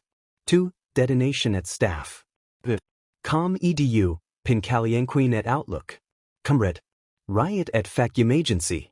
Com plus 18 more from allrightalmight@gmail.com subject, anniversary celebrations. Young Izuku, do not fight your classmates, especially on your 10-year anniversary. Disheartened, Yagi Toshinori. 2. Detonation at staff. Com edu, Pincalienqueen at Outlook. Comrade. Riot at Vacuum Agency. Com plus 18 more from allmightfan101@gmail.com subject, anniversary celebrations. Sad face. Sorry, Deku. Pincalienqueen at Outlook. Com, allmightfan101@gmail.com, allrightalmight@gmail.com plus 18 more from detonation at staff. Com EU subject, FU would not win that fight. Deku FUX2 Bakugu Katsuki. PS, like I would say anything about the old man's baking, who do you take me for? 2. Detonation at staff. Com edu, allrightalmight@gmail.com, allmightfan101@gmail.com, plus 18 more from Ida. Tenya at Big Pond. Com subject, that is enough, there will be no fighting. We are all longtime friends with a great deal of respect for one another, and we are gathering to celebrate this. Please desist this antagonizing behavior. I will see you all soon. Your friend, Ida. Tenya. They held the reunion almost a month past the actual date. The media had been ramping up attention on their class for months, and on the real date of their 10-year anniversary, there were scores of villain attacks across the country. All of them worked through the real date of their reunion and told no one about their upcoming plans. Weeks later, when the hype of their anniversary had died down, they each donned civilian clothes and made their way to the countryside. It was strong to organize an event for 20 pro heroes, but they had planned almost a year in advance. Midoriya didn't make it to the party until that evening, when the sun was beginning to sink below the grassy hills, painting the idyllic town in shades of pink. Kaminari and Ashido met him at the door and swept him up into big hugs. Their wine glasses were almost empty, and from the coherence of their hellos, Midoriya guessed that it was not their first or even second drink for the day. Toshinori's backyard had been transformed. Christmas lights wrapped around the orchard trees, and tiny stake lights paved the way from the house to the outside party, spread out beneath the stars, visible without any city light pollution. Chairs and blankets were laid out, with a large space off to the side left for dancing. Music echoed around them. Toshinori's neighbors were far off, and even if the volume of 20 excitable heroes reached them, they had been pre-warned. Midoriya kissed Todoroki on the cheek, and then got pulled into a dozen different hugs. If Toshinori had his strength, his hug would have lifted Midoriya clear off his feet. Aizawa was leaving as Midoriya made his way out into the garden, wanting to catch the last train back to the city. He stopped briefly to let Shinso wrap him in a one-armed hug, the two heroes whispering something to one another that Midoriya didn't catch, and then came to talk to Toshinori, who saw him coming and tried to hide a beer behind his back. "It's for young Bakugu," Toshinori began. "Don't even try," Aizawa said, confiscating the beer. He turned to Midoriya. "I can trust him with you." Midoriya, who spoke to Toshinori's fleet of doctors perhaps more regularly than Toshinori himself did, nodded. "Absolutely. Hey, I'm a grown man." "I worry," Midoriya said. "Last time you tried to sneak a beer, you ended up vomiting all night." Toshinori laid a hand on Midoriya's shoulder. "I'm sorry for making you worry like that, but it's a tradition for a man to have a beer with his son. I didn't want to miss out on that because of my health." "Don't cry," Aizawa said when Midoriya's eyes grew misty. Midoriya didn't listen. Toshinori pulled him into a hug and let him wet his cotton t-shirt with his tears. Aizawa sighed. "Still such a problem child?" The party lasted well into the night. Everyone slept in the backyard, sprawled on the grass in sleeping bags and mounds of pillows. Ida, who didn't enjoy drinking much, and Midoriya, who had an inhuman metabolism, bounced into the kitchen to cook breakfast at sunrise. Neither of them were brilliant cooks, no one there really was, but they were the most awake and least likely to burn down Toshinori's house. Bakugo stumbled out of the garden and into the kitchen sometime later, one side of his hair flattened. He narrowed his eyes at them. Midoriya beamed. "Kaken, good morning. Hungry?" Bakugo grunted. "Bacon? We're just finishing up the eggs," Ida began, but Bakugo ignored him. He bypassed all other breakfast food laid out on the table and scooped up the entire tray of bacon for himself.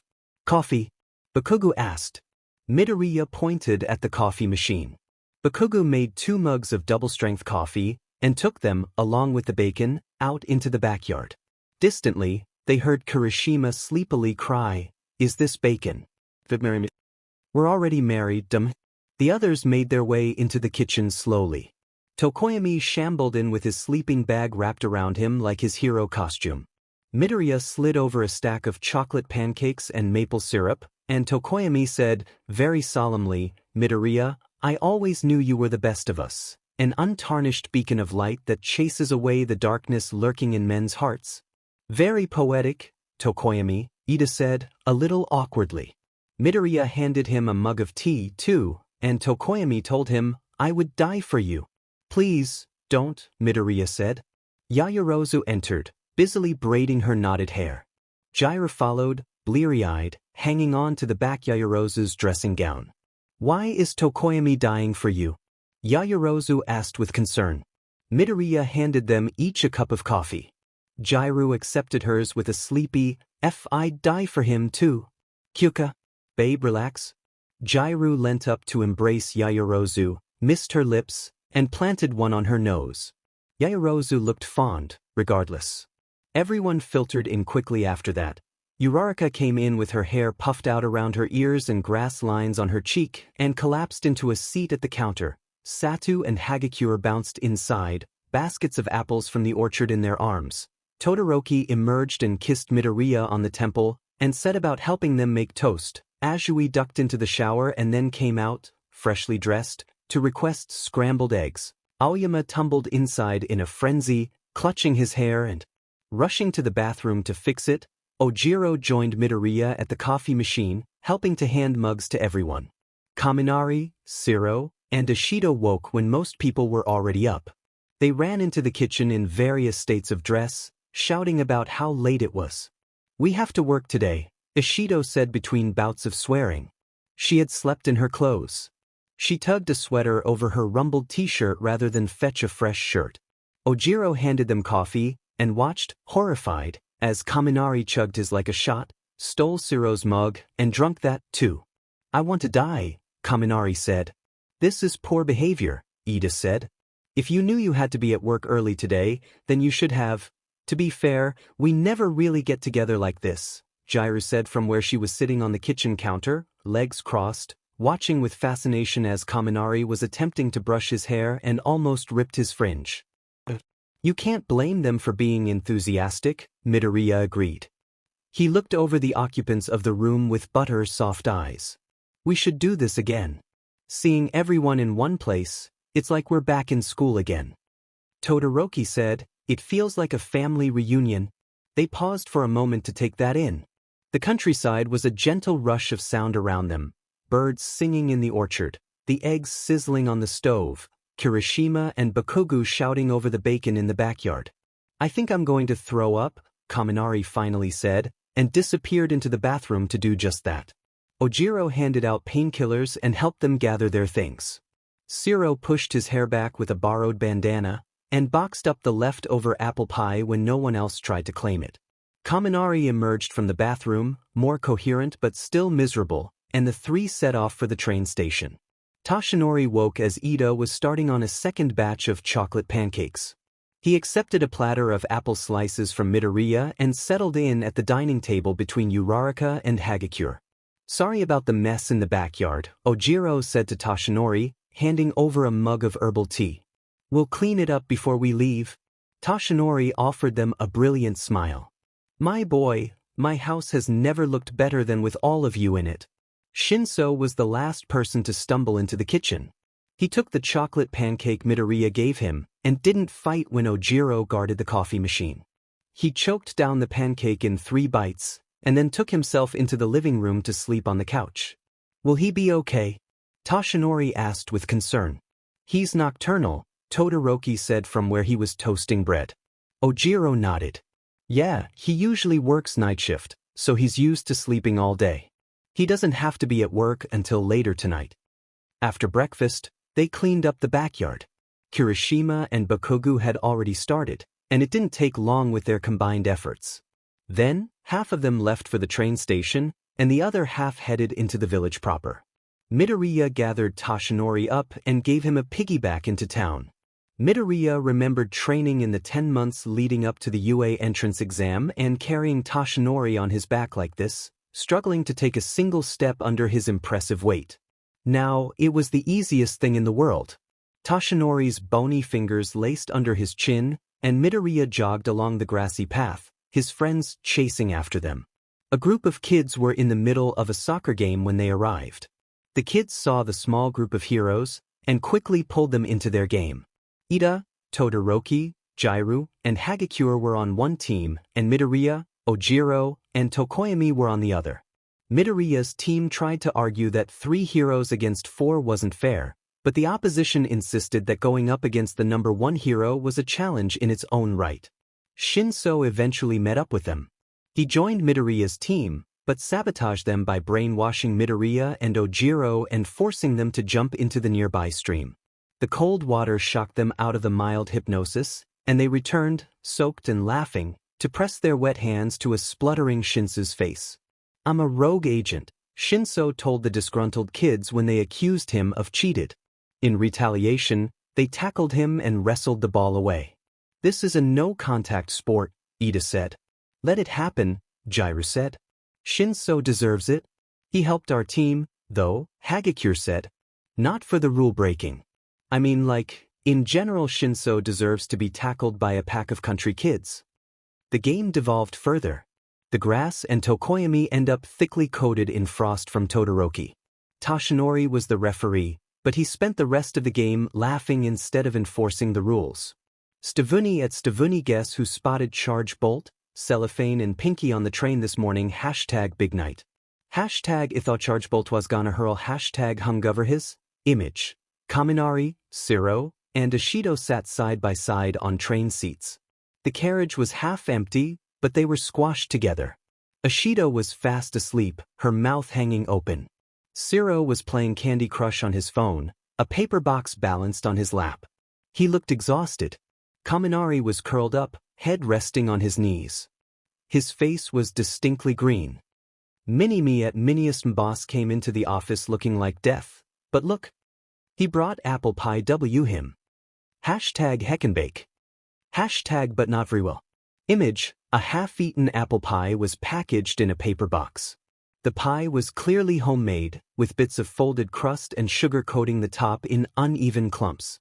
Replies Deku at Deku at Miniest Siro didn't make that pie, All Might did. And you shouldn't say anything bad about his baking, smiley face. He's doing his best. Mini-Me at Miniest at I'm eating a cake All Might baked. With his own 2 hands. Cellophane at official Cellophane at Miniest at Midoriya, please stop tweeting my sidekicks. I'm too tired to deal with their screaming. All Might at Deku at Miniest at official Cellophane, I did bake that. I'm sorry if it is not very good, I'm only just getting the hang of baking. Deku at Deku at official Cellophane, we love your food, don't worry. You've improved a lot since you first started. At Miniest appreciate the pie. Mini-Me at Miniest at Deku at official Cellophane is this real-life Cellophane at official Cellophane at Deku at Miniest at Deku, we've been over this. Please stop killing my sidekicks. Image. Class 3A gathered beneath a tree lit up with Christmas lights. Aizawa stood off to one side, hands in his pockets. Shinso and Bakugo weren't looking at the camera, but seemed to be discussing something in depth. Jiraiya's arm was around Yaoyorozu's waist. Toshinori stood in the middle of the group, beaming. 20 former students. 2 former teachers. All of them gathered to celebrate 10 long, wonderful years. Well, Class 1A 100,631 likes Happy 10-year reunion. It was amazing to see everyone in the same place again. We should do this again next year. Thanks for coming, everyone. Hashtag Class 3A Hashtag High School Reunion Hashtag Plus Ultra C 10,410 comments.